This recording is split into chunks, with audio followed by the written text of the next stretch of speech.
आज मैं बहुत व्यथित हूँ, बहुत दुखी हूँ, लेकिन इस उदासी के साथ साथ एक खुशी भी है। दोनों का संगम एक साथ मिल रहा है, लेकिन मुझे समझ नहीं आ रहा कि मैं उसको कैसे आप लोगों के सामने साझा करूं। मैं ट्रैवल विद टाइम के जगह पर पूरे 22 साल के बाद आया हूँ। पूरे 22 साल के बाद इस जगह से मेरे जीवन की शिक्षा की शुरुआत हुई थी। जी हाँ मित्रों, जहाँ से मैंने अपनी पहली कक्षा, दूसरी कक्षा ये शुरू की थी। मैं आज उसी शिक्षा के मंदिर के प्रांगण में मौजूद हूँ। मैं कहूँगा, जो मेरे इस वक्त कैमरामैन है, मैं उनसे कहूँगा कि वो मेरा थोड़ा सा सहयोग करें, बताएं कि शिक्षा का वो प्रांगण थोड़ा सा ये बदला है। ये जो ग्राउंड है वो उतने का उतना ही है। इस ग्राउंड में कोई ज़्यादा बदलाव नहीं हुआ है, वो उतने का उतना ही है। ये जो स्कूल की नई बिल्डिंग जो है, इसमें ऐड ऑन कर दी गई है। ये स्कूल की नई बिल्डिंग जो बनी है, उस बिल्डिंग के बन जाने के बाद ये ग्राउंड कम हो गया है।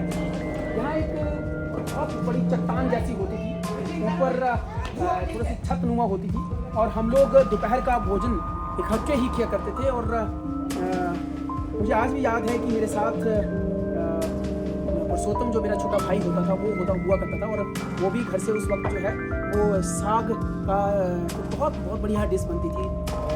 साग और जो लस्सी होती थी उसमें मिलाकर बनाई जाती थी, और उसको अपनी लोकल बोली में हम लोग उसको अमला भी कहते थे। और मक्की की रोटी होती थी, खाने में इतनी लजीज होती थी कि आप बात ही मत कीजिए। और ये तमाम सारी चीज़ें हम लोग इकट्ठे होकर पूरा स्कूल, पूरा जितने भी लोग होते थे, जितने बच्चे होते थे, वो सब यहाँ मिलजुल कर खाते थे। हम लोग पूरा बचपन, बहुत सलोना जैसा बचपन था, बहुत शानदार सा बचपन था। और आज 22 आप लोग ये जानना चाह रहे होंगे कि ऐसी कौन सी जगह है जहाँ पर आप पहुँचे 22 साल के बाद, और आपने वहाँ पर जो है पहली और दूसरी कक्षा की शिक्षा यहाँ से हासिल की। मित्रों, ये वही जगह है। हो सकता है कि ज़्यादातर मैं इसलिए कह रहा हूँ कि ज़्यादातर लोग जो है वो ऐसी जगह को बहुत ज़्यादा पसंद करते होंगे, उनके दिल के बहुत करीब हुआ करती होगी। और हो सकता है कि वो ज़्यादातर जो है वो अपनी जो शिक्षा है, शायद हो सकता है कि वहाँ से ही शुरू करते हों। वो जगह होती है ननिहाल। इस वक्त मैं ननिहाल में पहुँचा हूँ अपने।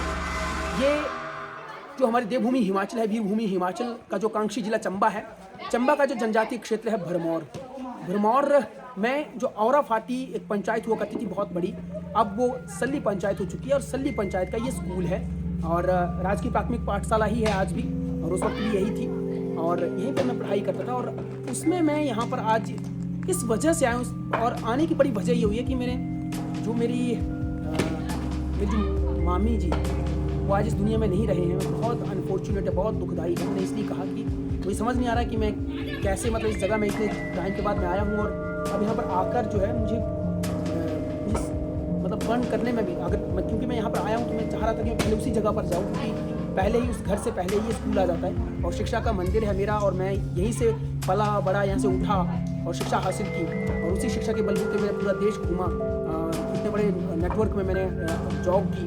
इतना बड़ा देश का नहीं बल्कि एशिया का सबसे बड़ा लार्जेस्ट नेटवर्क था, उसमें मैंने जॉब की, मैंने काम किया, नौकरी की, तो इतना कुछ ज्ञान हासिल किया।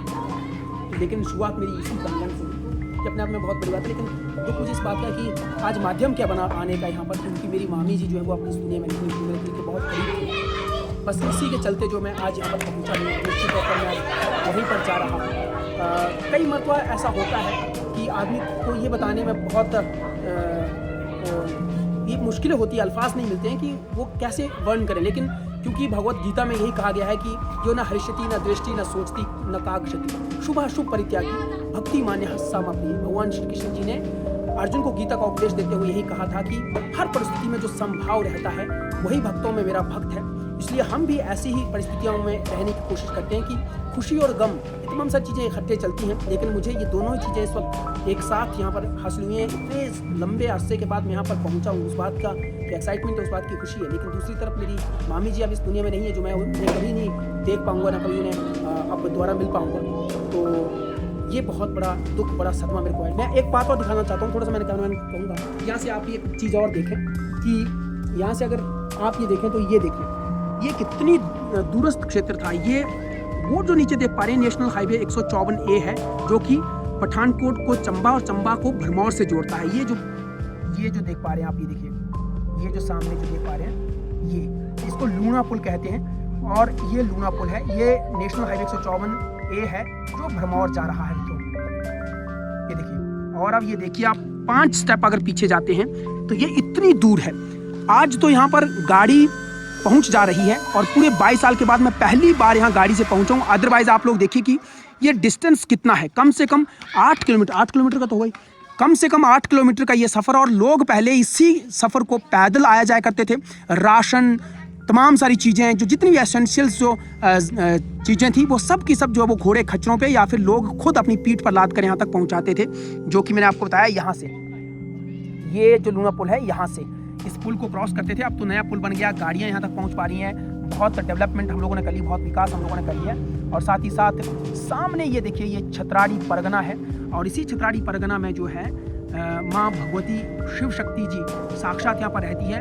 और यहाँ अगर आप लोग देखें तो यहीं से जो है वो कैलाश पर्वत भगवान शिव शंकर महादेव जी रहते हैं और मणिमहेश से सीधे माँ शक्ति देवी जो है वो यहाँ पर रहती हैं, जिनका 6ठी शताब्दी का मंदिर जो है आपको इस परगना में देखने को मिल जाएगा। अगर थोड़ा सा मैं ये देखिए, ये मंदिर आप देख पा रहे होंगे, ये 6ठी शताब्दी का तत्कालीन मंदिर जो है वो आज भी ज्यों का त्यों यहाँ पर खड़ा है। झंडे बुलंद हैं और ये जो है यहाँ से साफ देखने को मिलता है।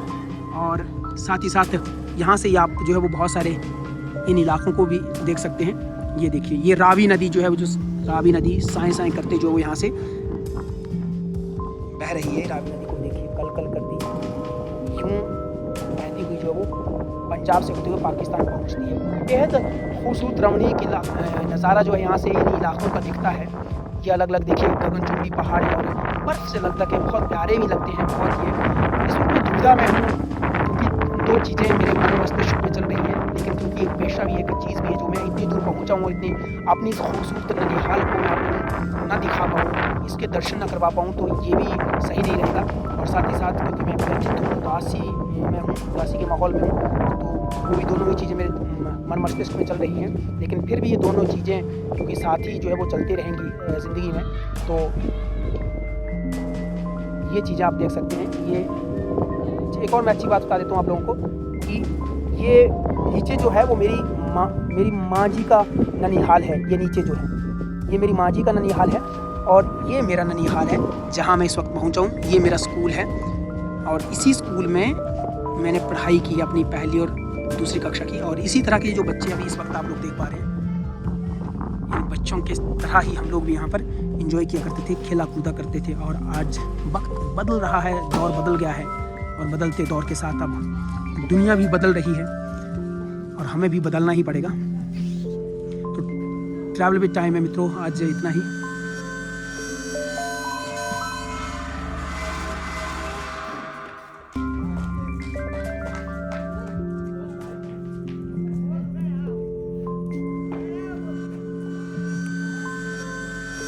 तो मित्रों, मैं आज आपको बस यही छोड़े जाता हूँ। टाइम विद ट्रैवल के अगले एपिसोड में फिर आप लोगों से एक और थीम के साथ मुलाकात होगी। तब तक